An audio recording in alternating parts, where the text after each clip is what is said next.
ఆంధ్రప్రదేశ్ రాష్ట్ర ముఖ్యమంత్రి నారా చంద్రబాబు నాయుడు నేతృత్వంలో రాష్ట్రం అన్ని రకాలుగా అభివృద్ధి పథంలో దూసుకుపోతోందని నెల్లూరు ఆర్టీసీ జోనల్ చైర్మన్ అన్నారు. తోటపల్లి గూడూరు మండల కేంద్రంలో నిరుపయోగంగా ఉన్న బస్సు షెల్టర్ను ఆదివారం ఆయన ఆకస్మికంగా తనిఖీ చేశారు. ఈ క్రమంలో బస్ షెల్టర్ను పరిశీలించి మరమ్మతులు ప్రారంభించారని అధికారులను పురమాయించారు. అనంతరం ఆయన మాట్లాడుతూ మెయిన్ రోడ్డుకు అది చెరువులో ఉన్న ఈ బస్టాండ్ను త్వరలోనే పునరుద్ధరించి ఉపయోగంలోకి తీసుకువస్తామన్నారు. ఇటీవల పత్రికల్లో వచ్చింది, కొద్దిగా ఆలస్యమైనా కానీ నేను ఈరోజు ఇక్కడికి వచ్చి బస్ డిపోను మళ్ళీ తిరిగి పునరుద్ధరించి ప్రజలకు ఉపయోగార్థంగా చేయడానికి కోసంగా ఇక్కడ 2 డిపో సిఐ గారు, ట్రాఫిక్ ఇన్స్పెక్టరు, అదే రకంగా మా డిప్యూటీ సిటిఎం రమేష్ గారు, మేమందరం కూడా ఇక్కడ వచ్చి దీన్ని పరిశీలించి దీనికి ఏదైతే కావాలనో ఇక్కడ ల్యాబొరేటరీస్ కానీ, మంచినీటి వసతి, కరెంటు, అదే రకంగా కొన్ని 3 సీటర్ బెంచెస్ ఇవన్నీ కూడా ఇక్కడ ఏర్పాటు చేస్తాం. మనకి రోడ్డు అమిత దగ్గరగా ఉంది, ప్రజలందరూ కూడా దీన్ని ఉపయోగించుకోవాలని కోరుతున్నాం. అదే రకంగా ఇవాళ ప్రభుత్వం ఏదైతే ఉందో ఈ స్త్రీశక్తి పథకాన్ని ఇచ్చింది, మహిళలు కూడా పెద్ద ఎత్తున ఆర్టీసీలో ప్రయాణం చేస్తున్నారు కాబట్టి ఇది కోడల్లో కూడా ఉంది. తోటపల్లి గూడూరు మండలంలో అటు ఎంప్లాయీస్ కానీ, ప్రజలు కానీ అందరికీ కూడా ఉపయోగపడుతుంది. కాబట్టి దీన్ని పూర్తి స్థాయిలో మెరుగుపరిచి ప్రజలకి, అటు ఉద్యోగస్తులకి, విద్యార్థులకి అందరికీ కూడా ఉపయోగపడేట్టుగా త్వరితగతిన దీన్ని మళ్ళీ వినియోగంలోకి తీసుకొస్తాం. అది ప్రజలకి అందరికీ కూడా దీన్ని ఉపయోగించుకోవాల్సిందిగా మరీ కోరుతూ ఉన్నా. ప్రజల యొక్క సహకారం, ప్రభుత్వం యొక్క సహకారం, ఆర్టీసీ అధికారుల సహకారం ఇవన్నీ ఉంటేనే ఈ బస్ డిపోలు నాణ్యంగా, పరిశుభ్రంగా ఉంటాయి.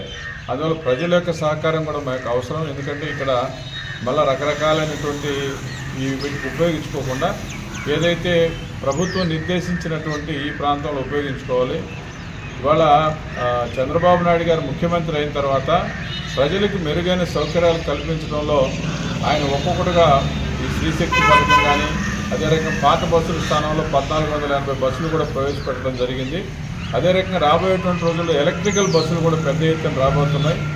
ఈ రాష్ట్రంలో 1300 బస్సులకి ఇప్పటికే కేంద్రం, రాష్ట్రం కూడా వాళ్ళకి సబ్సిడీలు కానీ, టెండర్స్ కానీ ప్రక్రియ పూర్తయింది. అదే రకంగా ఇంకొక 700 బస్సులు సిఎన్జి బస్సులు, గ్యాస్ ఆధారిత బస్సులు ఏదైతే ఉన్నాయో, ఎందుకంటే ఇవాళ పర్యావరణ హితంగా ఏదైతే ఉంటాయో దానికి అనుకూలంగా ఎలక్ట్రిసిటీ కానీ, సిఎన్జి బస్సులు కానీ తీసుకురావాలనేది కేంద్ర రాష్ట్ర ప్రభుత్వ యొక్క ఉద్దేశం. సిఎన్జి బస్సులకి అతి త్వరలోనే ఇస్తాం. అదే రకంగా ఇప్పటికే ఆర్టీసీలో 13 సంవత్సరాల నుంచి ఉద్యోగస్తులను కొత్తగా నియామకం జరగలేదు. అందువల్ల పని భారం చాలా ఎక్కువగా ఉంది. ఆర్టీసీ కార్మికులు ఇవాళ కండక్టర్లు కానీ, డ్రైవర్లు కానీ స్త్రీశక్తి పథకం వచ్చిన తర్వాత చాలా కష్టంతో కూడి ఈ యొక్క విజయవంతంగా ఈ యొక్క పథకాన్ని నడుపుతున్నారు. అందువల్ల రాబోయేటువంటి కొద్ది రోజుల్లోనే ఈ యొక్క డ్రైవర్లు, కండక్టర్లు, మాకున్న అనేక రకాల డేటా ఎంట్రీస్ కానీ ఇవన్నీ కూడా త్వరితగతిన వాటిని కూడా తీసుకోవడానికి కోసంగా రాష్ట్ర ప్రభుత్వం యోచిస్తూ ఉంది. ఆ రకంగా కూడా త్వరలో ఈ యొక్క పని భారాన్ని తగ్గించి అదనపు బస్సులు కూడా తీసుకొచ్చి ఆ రకంగా ఆర్టీసీని మరింత ముందుకు తీసుకుపోవడానికి కోసం ప్రభుత్వం పనిచేస్తుందని తెలియజేస్తుంది. సాంఘిక కార్యకలాపాలు జరగకుండా ముందు కరెంటు, ఈ రకరకాల విషయాలన్నీ కూడా తీసుకొచ్చి ఇక్కడ నైట్ కూడా ఒక అతను ఉండేటట్టుగా మేము ప్రయత్నం చేస్తాం.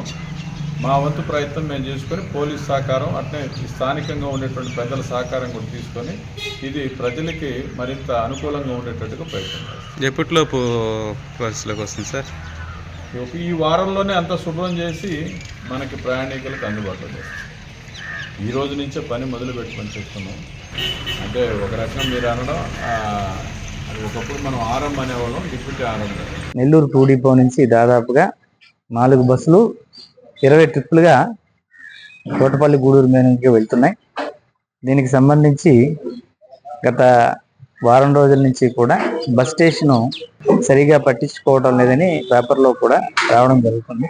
దీని మీద గౌరవ జోనల్ చైర్మన్ గారు శ్రీ సన్నపురెడ్డి సురేష్ రెడ్డి గారు మాకు ఆదేశాలు ఇవ్వడం జరిగింది. దీన్ని మళ్ళీ యథాపూర్వకంగా సరైన స్థితిలోకి తీసుకొచ్చి బస్సెస్ అన్నీ కూడా ఈ బస్ స్టాండ్లోంచి వెళ్ళేలాగా దీన్ని మళ్ళీ పూర్తి స్థాయిలో ఆధునీకరించేలాగా గౌరవ చైర్మన్ గారు దిశానిర్దేశం చేశారు. దానికి తగ్గట్టుగా మేము కూడా ఆదేశాలను పాటిస్తూ ముందుకు వెళ్తామని చెప్పేసి తెలియజేస్తున్నాం.